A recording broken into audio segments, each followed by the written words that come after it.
All right, this is Nick Palafato, and I'm here with one of the top female fighters on the planet, IBF champion Ava Knight and her trainer Ben Bautista at their brand new training facility, Champ Nation, located in West Oakland, California. Ava's in the final stages of training. She's set to face off with WBC flyweight champion Mariana Barbie Juarez in the biggest bout of her young career, which is set to take place in Mexico City on October 13th. Thanks for your time, Ava and Ben. First off, this is such a stellar matchup between yourself and Mariana, and that not only are you ranked #1 according to the WBAN, and of course Mariana ranked #3 and vice versa in other organizations, but beyond that, most are under the impression that this was a unification bout, which it turns out it's really not going to be. Can you guys talk a little bit about that and explain what it's about? It's for the WBC Diamond Belt, and maybe whether you're disappointed or not, or your feelings towards that. My feelings are, I was hoping to have a unification, but, we'll see what happens. For what we know, it's the WBC Diamond, but no matter what, we're going to get in there and we're going to win, no matter what title it is or how many it is. We just want to get in there and do our job. Okay. Ava, you're 24 years old. You've got 13 professional fights compared to that of Juarez, who's 32 years of age and has amassed 43 fights in her career to date. With that said, you've alluded to the fact that youth will be a determining factor in your favor. Maybe that Juarez is nearing the end of her career. Assuming you've seen her in action, and you have in her last fight, what are some of the elements involved, or what are some of the things that have led you to conclude that Juarez might be slowing down? She is older and she's been through a lot of tough fights, a lot of wars with different fighters. So it's going to take a toll on her. And me being young, faster and stronger is going to make a big difference in the fight. I just plan on going in and winning, and she's just. I think it's her time. She's been a champion for a long time, and she's done a great job in boxing, but I think her time is going to be over pretty soon. And just to follow up, there may be something to be said about Juarez not able to perform at maybe the highest level anymore, as she looked to be outworked in the most recent bout against Shindo Go, the Japanese fighter, who looked like she really earned a clear-cut decision in a bout that went Mariana's way by split decision. All night long, Juarez didn't react well defensively. She got hit with the cleaner blows more often than she was able to land in return. You did watch that fight. Can you give me some of your impressions on that bout and how she looked? I just thought she looked slow. I think her age is getting to her. The fights are getting to her. I thought Shindo Go did a great job. I thought she was a great fighter, and I thought she came out with the win at the end. But it was a surprise to see that she lost. But we're hoping that's not a factor in this fight. We're gonna make sure everything is on my side. We're training hard, and because I don't want a close decision or a decision. I just want to get the knockout. I don't want to leave it to the judges. It seems that from a mental standpoint, you feel you have an edge over Juarez. But tell me, do you feel that you have a physical edge as well, or will you try to impose yourself on Juarez? Because again, in her last bout against the Japanese fighter, Shindo Go, really got physical with her, and she kept the pressure on pretty much all night long. Juarez takes pressure pretty well. I've noticed that, but I am physically stronger and faster, and I think eventually it's going to take a toll. She hasn't been in the ring with anybody like me before. And of course, you told me you don't watch tapes on your upcoming opponents, and apparently, you watch them live sometimes. But Ben puts your game plans together, so I'm going to shoot a couple questions from a technical standpoint. I notice Juarez likes to use head movement and fight from a distance in the mode of a slick type boxer. So do you plan to have Ava maybe take some of that space away and maybe get physical, take it to the body, try to slow some of that movement down? We're going to take it as it comes. We prepare to box, we prepare to walk our ass down when we need to, meet in the middle and bullfight. We prepare for anything. But at the end of the day, she's not going to be able to handle what Ava's going to bring to the table or the ring. Does anything include having Ava becoming a leader? Because Juarez, she does throw a jab, but she really doesn't work off of her jab. She'll throw it and sit back. So maybe have Ava planning to work off of her jab. And Yeah, definitely. You know, we see, you know, a lot of things that she's doing, you know, and we know what they're going to come with too, you know, so we're prepared, you know, for anything that she's going to bring. At the end of the day, like I said, she ain't going to be able to withstand the firepower. right. Speaking of firepower, Ava's got probably one of the highlight reels with the devastating left hook against the senior. And I noticed a crucial mistake that Juarez makes every time she throws a left hook, she drops her right guard. Is that something you took note of, or? Yeah, we saw that in the fight with Shingo. You know, Shingo, like I said before, Mariana takes a lot of punches. Take a lot of punches, and we saw that, you know, with Airley's fight and Shingo, and you see that, you know, she has a lot of wear and tear. But Ava's a different beast than Airley and Shingo.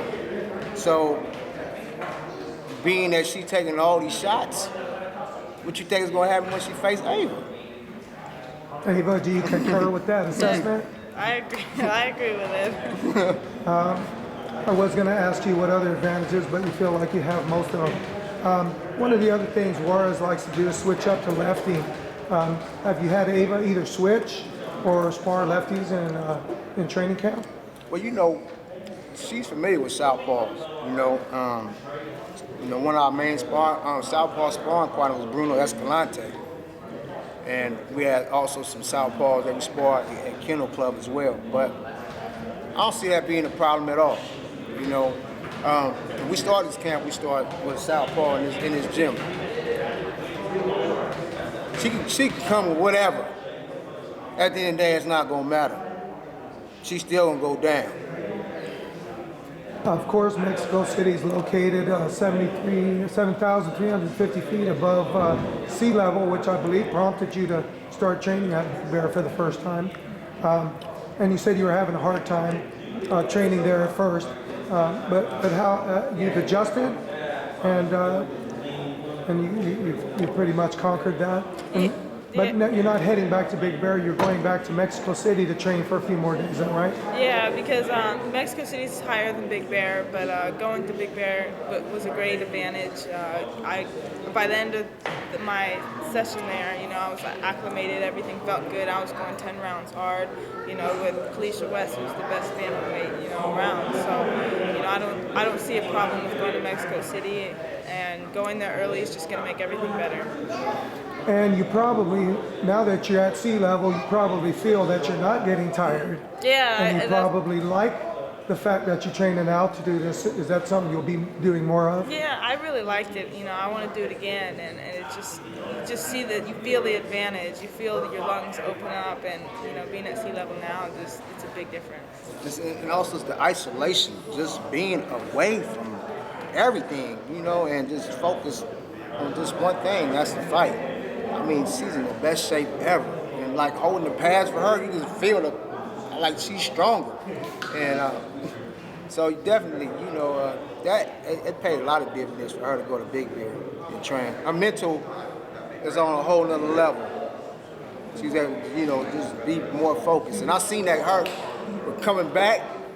I seen certain things made her uncomfortable because she's so focused on the fight. She can't be in the room with a lot of people. I had to actually just take her away from the situation and put her back in isolation, because that's what she's most comfortable with, because that's how serious she is about this. And just to make a note, you guys were training at Shane Mosley's gym up in Big Bear. We all know that favorable decisions for visiting fighters in Mexico are tough to come by, and you've already talked about you want to take the decision out of the judges' hands. Can you elaborate on that a little bit?